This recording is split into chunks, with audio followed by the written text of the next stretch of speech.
This podcast is a proud member of the Unidentified Network.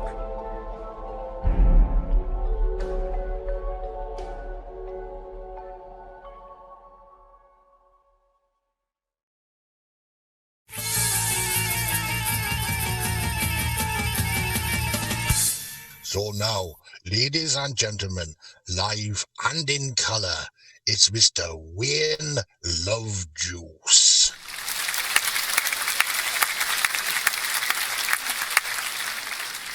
The other day I produced a Louis, had a track with an interesting chappie who said that the YouTube algorithm really aren't that happy. If a channel only broadcasts once a week, so we decided we could Xtra. Whenever we've got a piece of news in our new book on the track Xtra.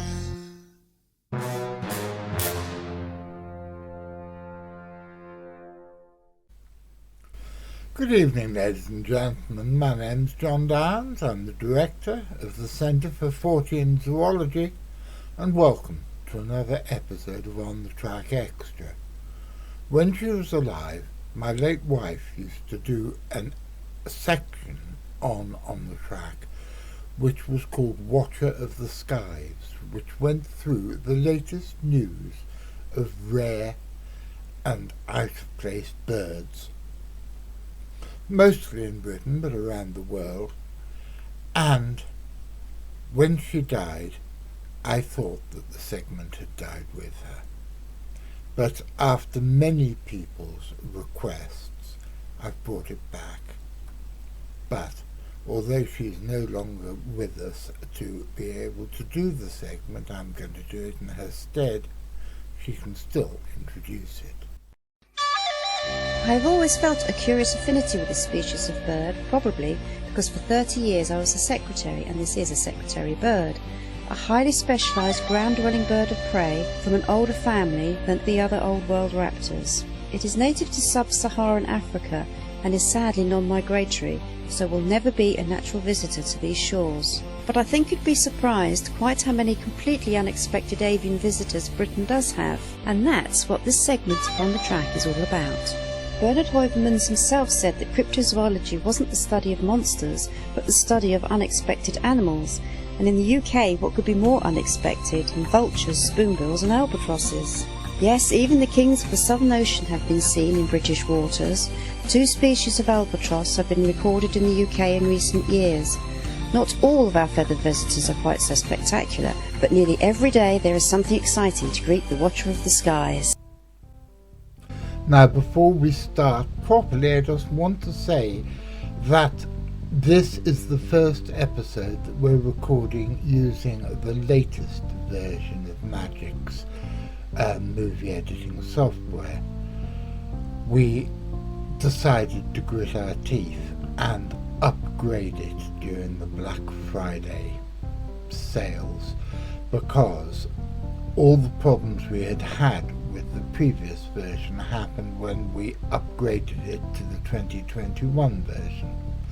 And Louis pointed out that that version would have been written during lockdown, and a lot of the software which has been written during lockdown turned out to be complete rubbish. So far, his advice has proven to be correct, and it seems to be working better than ever. Well, ladies and gentlemen, here we are actually on the next morning, because all sorts of things happened yesterday which I won't bore you with because they're not of any great importance to anyone but me. But here I am now. It's a Monday afternoon, in fact, and we're returning to the subject of birds in Britain. Now, probably the most iconic Scottish bird is the golden eagle, and we've got 2 stories today which arrived within a couple of days of each other of unfortunate eagle deaths in Scotland. I was originally going to talk about the Fortean phenomenon of flaps, in which all sorts of things happen that are similar but completely disparate, happen for no discernible reason at the same time. But then I found out that one of these events happened in June and the other one, I believe, in September. But it's still peculiar that they were announced at the same time through the Rare Birds Alert website. By the way, I hope that you have noticed that as part of my tribute to my late wife, I've resurrected the music that we used to use on her version of Water of the Skies, which is basically what this new iteration is hoping to emulate. Now on with the eagle stories. I think it's really quite touching that all the eagles have been given personal names, and the Scottish Golden Eagle Project write, "It is with great sadness that we need to report that Thistle HO3, who was named by Scouting Scotland, has died after an attack by another golden eagle or eagles. Thistle was sadly found dead in June, and a series of tests were carried out as part of a post-mortem. The post-mortem detected puncture wounds matching eagle talons and a transverse fracture of the skull just behind the beak between the eyes. 2 additional puncture wounds were detected in the left side of the head and a single puncture wound at the bottom of the sternum on the right hand of the breastbone. Every dead eagle found undergoes a full post-mortem, including X-ray, CT scan, HPA-1 test, and toxicology to detect or rule out other causes of death. Thistle was otherwise in very good condition." Thistle, a 2-year-old male, was collected from a nest on RSPB Abernathy Estate in the Highlands on the 9th of June 2022. Thistle was released at the end of July that year and remained at the release site for several weeks before leaving to hunt for himself. Golden eagles typically explore widely for 3 to 5 years before settling on territory. Thistle was in this wandering phase when he died. Satellite tag data shows that shortly before death, Thistle was hunting close to an established eagle nest with large young on the verge of fledging. Often, adult eagles will tolerate younger birds with the breeding season, but when feeding and fledging young, they can become much more aggressive, defending their territory from other eagles. The breeding female from that local nest is also satellite tagged. Roxy, a 14-year-old female, fledged from a nest in Galloway, who has been breeding in the Scottish borders for several years. We can't say with certainty what happened, but we can make an educated guess from the data. We know that Thistle was hunting within Roxy's territory and that of her mate shortly before death.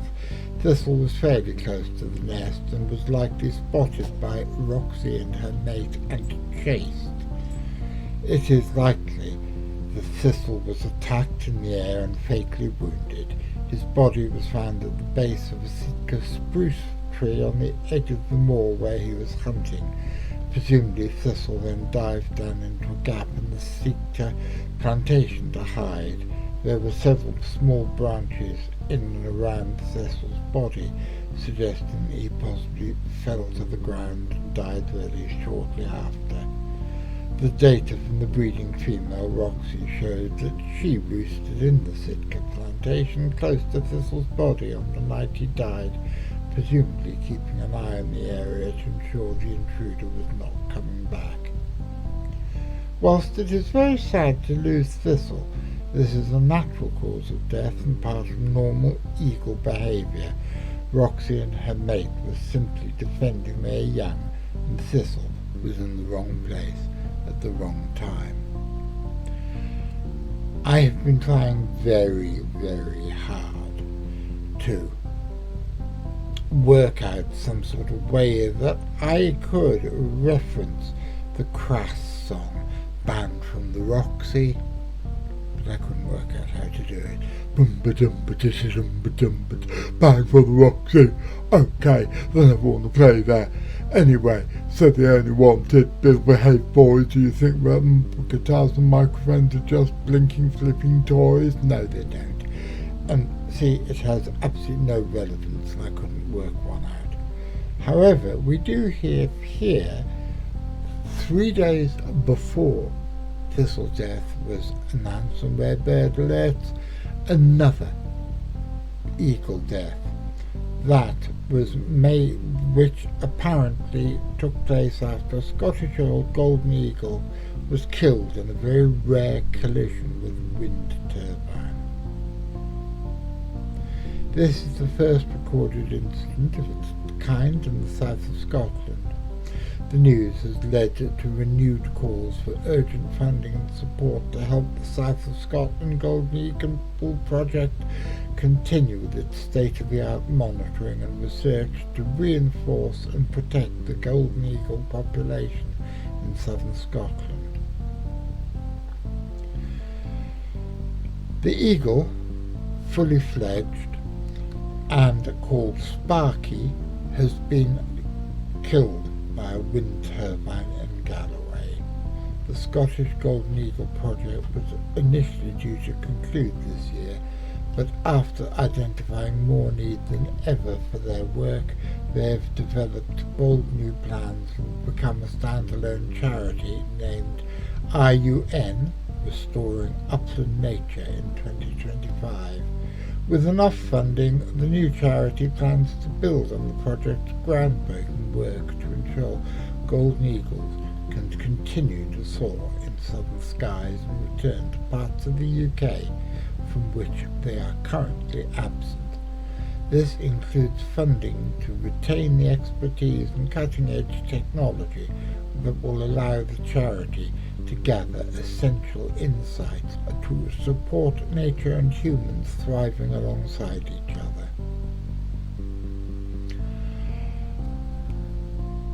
There may have been a third eagle death, because there are other stories have come up about a death of an eagle flying into a wind turbine in an unnamed location in southern Scotland. It may be the same one, Sparky, and his death, or it may be something completely different. The lack of data really is annoying in this case. The most important reason for showing you this story, apart from the fact that it is interesting to see that these lives and deaths of these beautiful birds are being so closely monitored, is to underline, if any underlining were needed, the importance of the emergent technology in natural history studies as the 21st century progresses. And of course we can all get nice and Discordian here for a minute, because we've got to remember how in the film The White Room, which was never officially finished, which can be seen on YouTube, Bill Drummond picks up the corpse of what appears to be a Spanish imperial eagle and holds it aloft lovingly. All hail Discordia. Once again, here I am, completely covered in cats. Hang on, I will send you a photo. And I'm using the clever countdown thing. There's Lilith, there's Peanut.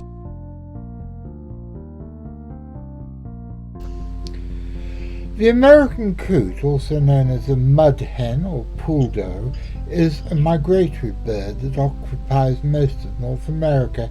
It lives in the Pacific and southwest United States and Mexico year-round, and occupies more northeastern regions during the summer breeding season. In the winter they can be found as far south as Panama. Coots generally build floating nests and lay 8 to 12 eggs per clutch.